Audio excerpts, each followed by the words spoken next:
Hey guys, what's up? Welcome back to the channel, and today we're going over the new champion, as well as some cool Dragon Synergy cards.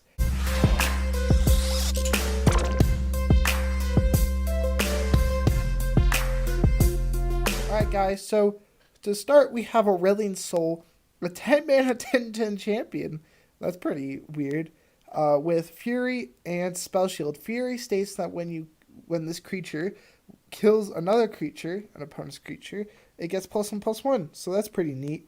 Not really going to matter with Aurelion Soul, but all dragons have Fury, so I guess they're just keeping with that theme. And he has play invoke a celestial card with 7 that costs 7 or more. And round start, create a random celestial card in hand, and he levels up when you have allies with 20 plus power. So basically, when you play him, you get to draw a pretty good card from the Celestial selection. We do know all the Celestial cards now. I'll be talking about them in another video. Talking about them all in this video would make for a pretty long video. And he creates a random Celestial card each turn, meaning he's just free card draw, which is pretty sweet on a 10/10 body with Spell Shield. That just seems like he has everything going for him. And his leveled up form states that Celestial cards cost 0. That's just pretty broken. I mean, you kind of win the game after that, having drawn at least one card, possibly two, off of him just means you basically win the game at that point. Getting your eyes to 20 plus power is the real struggle, and you can't always do that, but otherwise he's still a pretty good, creature himself. Drawing you a card, being a 10/10 with Spell Shield, that's just pretty broken all by himself. He is a dragon, and we have plenty of dragon synergies to go along with him. Overall, as a champion, you're basically going to want to cheat him out pretty early with some Fredlord mana ramp, possibly reducing his cost with certain cards. Maybe even cheating him out with a Thresh could be viable. There's just so many ways to cheat him out, and it all works pretty well together. If you want to play Fredlord, you can play some of the dragon. You can play some of the hold synergies. Cheat him out a couple turns early and really maximize on the 10 mana 10/10. Even playing into some of the early game cards like Troll Ravager that use the Behold effect, since Aurelion Soul is a 10 mana card.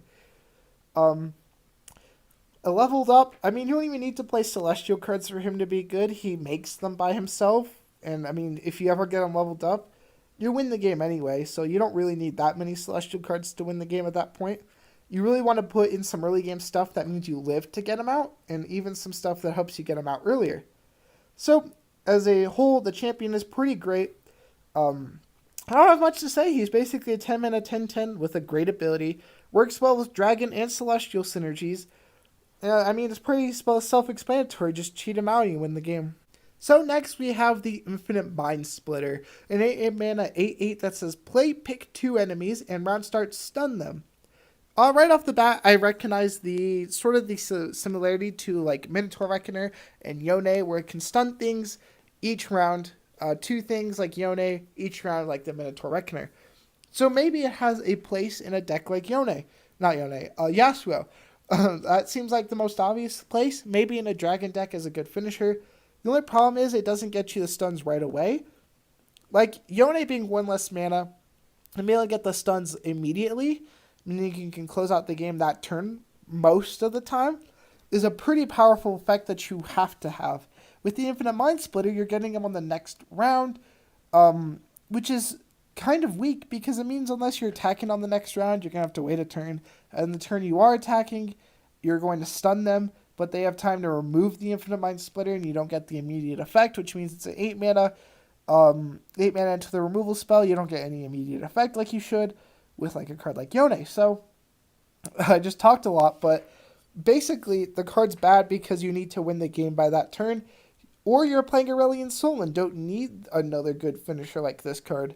And when it comes to closing out this game, this card doesn't do as well as a card like Aurelion. Definitely not. So we're just a bad card. It might have a home in a deck like Yasuo that wants to be stunning things, but once the things die, or once this card dies, the stunning stops.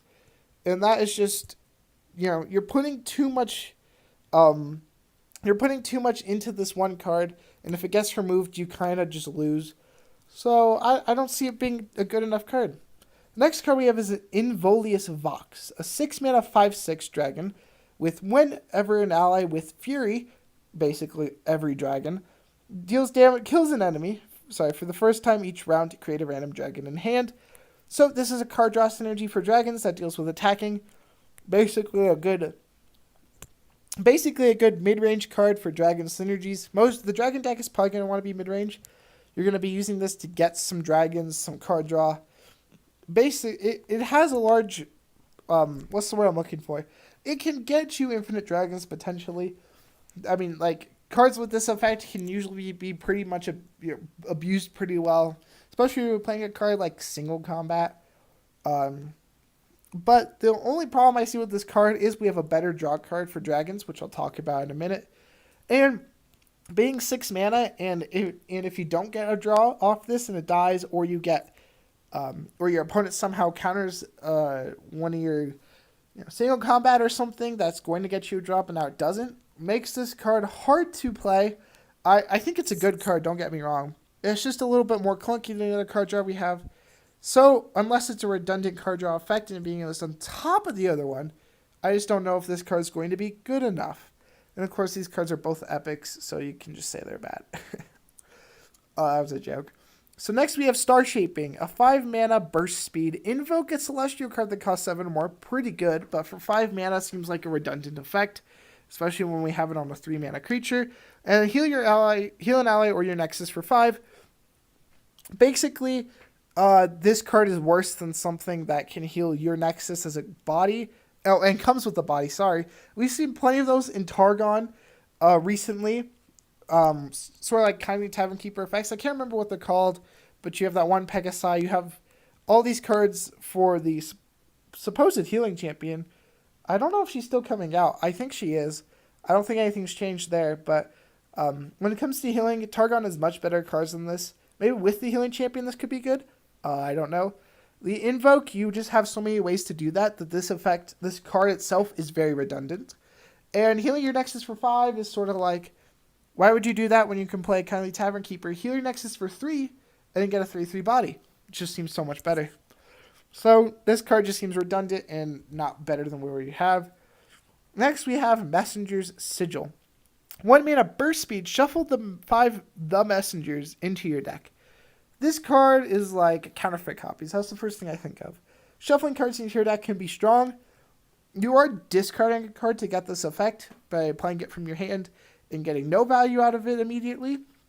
Although the Messengers do draw you cards and therefore have free value late game. You have to be playing into the late game in order to be able to use them. I mean, 2 mana is a lot. Oh, sorry, I forgot to mention when the Messenger was. Oh, geez. It's a 2 mana 2/2 that says draw a card. It's a Celestial card.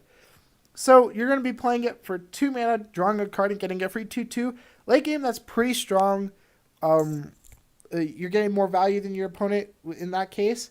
The only problem with it is you are discarding card early game, so you have to have a viable or a pretty good game plan that requires you to get to the late game, you can survive the early game, and I mean, this card takes away one of your options, and that just seems like it's such a bad card that I don't know if it's going to work very well in even those types of decks. The next card we have is Aurelion Soul's Champion spell, The Skies Descend. This is also a regular spell. I don't feel like I need to mention that, though, although I just did. So it's a 15 mana spell. It says deal 15 to all enemies, so it's a one-sided board wipe. That's pretty good if you're wanting to end the game or just need to survive an extra turn and you just need to wipe your opponent's board. I mean, like, it's basically a ruination that can win you the game also, but also has a great upside of costing 2 less for each dragon or celestial ally you have. Now, the only problem is you are required to have at least 1 on board in order to play this spell for full mana, which is 10 mana and 3 spell mana. If you have 4 allies, this card is insane. If you have 3, it's a ruination. If you have 2, it's okay. And if you have 1, it's barely playable. If you have a full board of 6, then this card is kind of insane and you just won the game anyway. So you don't really need this card in that situation specifically, unless you're worried about your opponent. like a Swain Leviathan combo where you need to remove it and you just can't get around it somehow. With Aurelion Soul, you're going to be... He is a dragon, but he also creates Celestial Allies, which you can play for free once he's leveled up. This card just seems like the perfect accompaniment.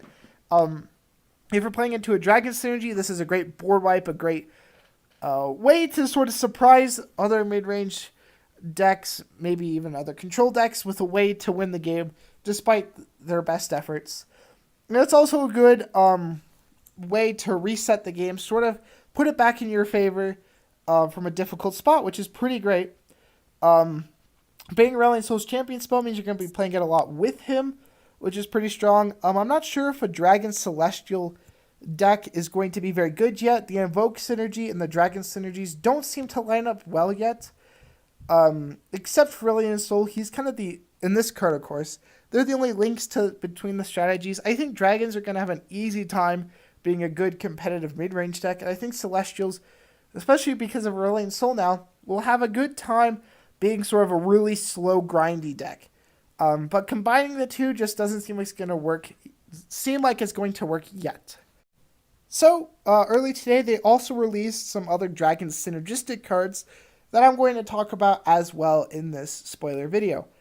I also want to apologize if I'm talking super fast or just sound like I'm not going in depth about the cards. I've recorded this video twice now. Just some recording issues. I don't know what they were. That just made me have to redo the entire videos. So I have talked about these cards quite a bit and know what I want to say about them, and kind of I'm just tired. So please, I apologize for that. So next we have Herald of Dragons, a 2-mana 1/1 that says Dragon Allies cost 1 less. Great card for sort of mana ramping into Aurelion Soul. Great card for Dragon mid-range decks that want to be pumping out dragons a turn earlier to give you the advantage in stat line against other mid-range decks. So this card is insane when you think about it on that level.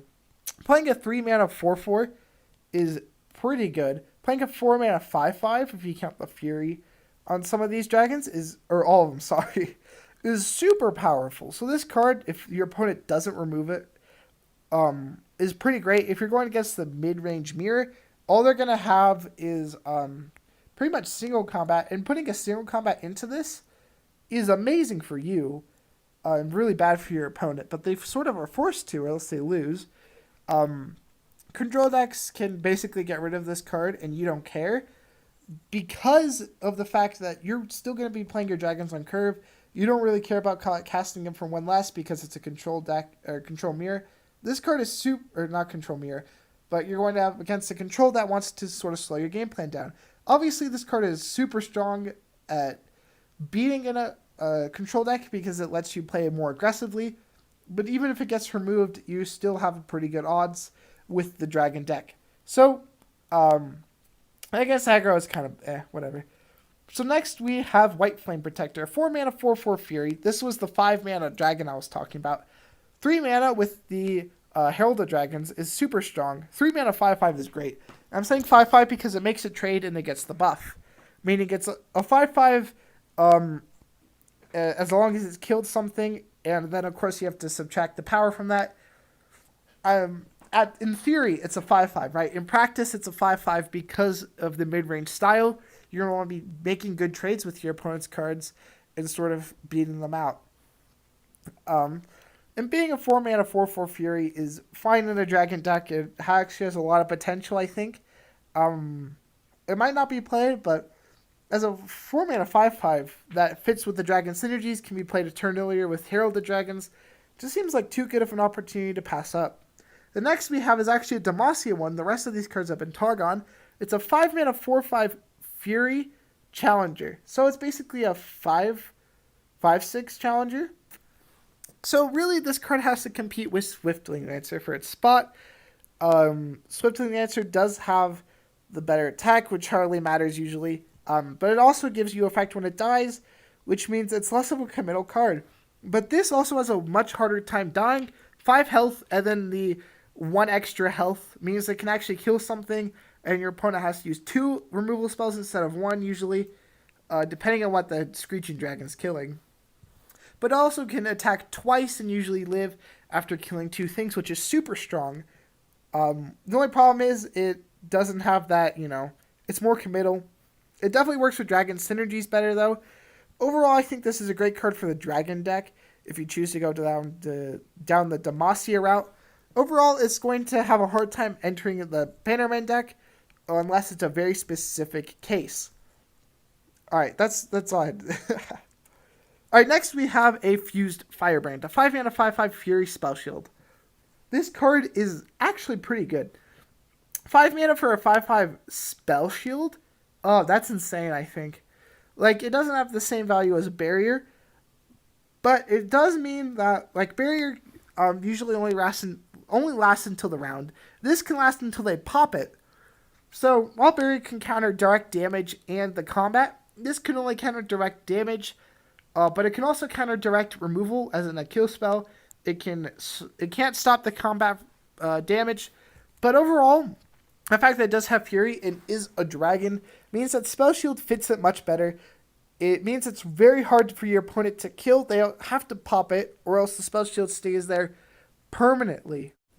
Or it stays there permanently, which is much more powerful. Much, much more powerful. I think as a dragon, this card is going to be a staple in every dragon deck. This is going to be a staple in every dragon deck, I think. I mean, it's sort of like a vanilla creature, right? Nothing too special, but the Spell Shield and being a dragon in a dragon synergistic deck just seems way too good to pass up for it not to be in a dragon deck. And of course, the last card we have for the spoilers is Dragon's Clutch. This is the card that ties the dragon synergy together. You can either give dragon allies +1/+1, which I think means dragons on board, so only gives the dragons in play +1/+1. So it's like a Reverse Ranger's Resolve. It's a great way to push in a couple extra damage if you need lethal, or it's even a great way to save your, or be able to kill your opponent's things by giving your dudes extra attack. Nice flexible card, but the real reason why you play this is for the draw 2 different dragons text. Drawing 2 cards with a 3-mana spell in a dragon deck? Insane. And this is much better than the other dragon we saw, which is the Involulius of Vox. This card is much better. It for sure draws you 2 cards from your deck. They're not random, they're from your deck. And they're both 2 different dragons. So if you know you only have 2 different types of dragons in your deck, which is probably not going to happen, but if you know that, you're basically tutoring, right? This is a very strong tutor and a very good card draw card for dragons. And the fact that it's a tutor, it's flexible, can draw you 2, just means it pulls the dragon synergy together in a really nice way. Sort of like the bow after the present's been wrapped. That just makes it seem so much better. It feels really great to play this card, although I sound like I played it before, I haven't. But it's going to feel really good to play this card in a dragon deck. It's going to be very strong. And a great way to outlast control decks. Now, outlasting is a strong word to use, but it's definitely a great way to help you beat sort of control decks, which is what this deck's going to struggle with. So anyway, that's it for today's spoilers, guys. I hope you enjoyed this double spoilers video. I just thought I'd do them together. I don't know how the celestial celestial cards and evoke keyword are going to work. I will do another video talking about the celestial cards I have not mentioned yet. I have to talk about them all, and there's just so many. I'm going to do a separate video for them. The dragon synergy seems pretty cool. I'm not sure if they have enough tools yet to be viable, but it definitely seems like it's coming together very well. The celestial cards and the evoke keyword seems like a pretty strong strategy with Aurelion Soul. Can't wait to mess around with that guy. He might not even be a invoke deck. He might just be a tempo him out with either the Freljord ramp or the or Thresh. You're either going to tempo him out with the Freljord ramp or Thresh, and that just might be the deck itself. I don't know. The Skies of Ascend is probably the card I'm most excited about. A one-sided board wipe is something we've never seen before, and I think it's going to have a huge impact on how people play the game. I mean, you can get blown out by that card way too easily. Like, at least when people play the Ruination, you have, they don't have a board after that, so you are safe for at least that turn. until they play the Harrowing, maybe. But this card being a one-side board wipe is freaking scary, man.